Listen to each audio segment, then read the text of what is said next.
എലിപൊലിയുന്നു. സ്നേഹമുള്ള സുഹൃത്തുക്കളെ,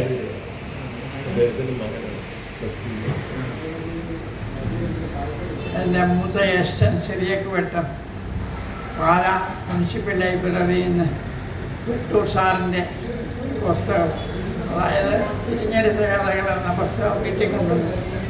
നന്നേ ചെറുപ്പമായിരുന്നെങ്കിലും ഞാൻ ആ കഥകൾ മുഴുവൻ വായിച്ചു. എനിക്ക് അദ്ദേഹത്തെ പറ്റിയുള്ള ആരാധന കൊണ്ട്, വെട്ടൂർ സാറിനെ പറ്റിയുള്ള ആരാധന കൊണ്ട് മനസ്സ് നിറഞ്ഞു. അദ്ദേഹത്തെ ഒന്ന് നേരിൽ കാണണമെന്നുള്ള ആഗ്രഹമുണ്ടായിരുന്നു, കാണാൻ സാധിച്ചു. അങ്ങനെ ഇരിക്കുമ്പം വെട്ടൂർ സാറിൻ്റെ അധ്യക്ഷതയിൽ സഹൃദയ സമിതിയിൽ കഥയരങ്ങ് നടക്കുകയാണ്. വിവരം അറിഞ്ഞുകൊണ്ട് ഞാൻ ചെന്നു, വളരെ സന്തോഷത്തോട് വിളിക്കുന്നു. മാത്രമല്ല എൻ്റെ നൂലെന്ന കഥ ഞാൻ അവിടെ അവതരിപ്പിക്കുകയും ചെയ്തു. വെട്ടൂർ സാറിന് ആ കഥ ഇഷ്ടപ്പെട്ടു. അദ്ദേഹം അനുമോദിച്ച് പറഞ്ഞു. അദ്ദേഹം പറഞ്ഞ നല്ല വാക്കുകൾ എനിക്ക് പ്രചോദനം നൽകി.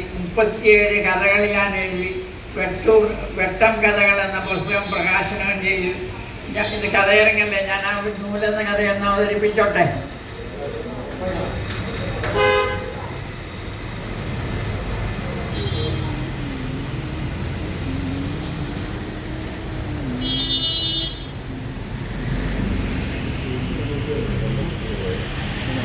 വെല്ലിമ്മയ്ക്ക് 90 തികഞ്ഞു. ആരോഗ്യത്തിനൊരു കുറവും ഇല്ലായിരുന്നു.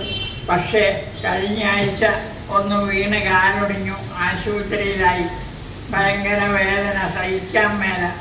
എൻ്റെ കർത്താവേ, എത്ര കാലം ഇങ്ങനെ കിടന്ന് നരകിക്കണം, എന്നെ അങ്ങോട്ടൊന്ന് വിളിക്കണേ. വെല്ലിമ്മ ഹൃദയം നൊന്തു പ്രാർത്ഥിച്ചു. വെല്ലിമ്മയുടെ പ്രാർത്ഥന ബെന്നിമോൻ കേട്ടു. അവൻ അടുത്ത ബെഡിൽ കിടപ്പാണ്. ബ്ലഡ് ക്യാൻസറാണ്, സീരിയസാണ്. എങ്ങോട്ടാണ് വെല്ലിമ്മച്ചി? അവൻ തിരക്കി.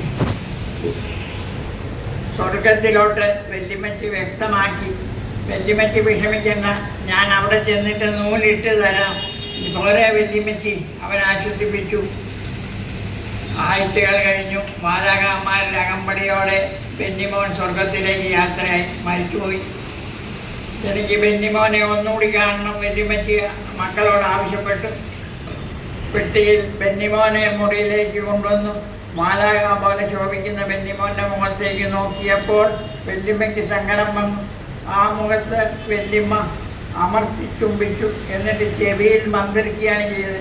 ബെന്നിമോനെ, നൂലിട്ട് തരുന്ന കുറച്ചുകൂടി കഴിഞ്ഞിട്ട് മതി. വെല്ലിമ്മച്ചിയുടെ കാലിനിപ്പോൾ വേദന തോന്നുന്നില്ല. പിന്നെ ഒരു കാര്യം വരട്ടെ, നമ്മുടെ ലവ്ലിയുടെ കല്യാണവും കൂടെ കൂടണമെന്നുണ്ട്. അപ്പോഴേക്ക് എനിക്ക് എഴുന്നേറ്റ് നടക്കുന്നതാകും. അതുകൊണ്ട് നൂലിൻ്റെ കാര്യത്തിൽ ധൃതി പിടിക്കേണ്ട.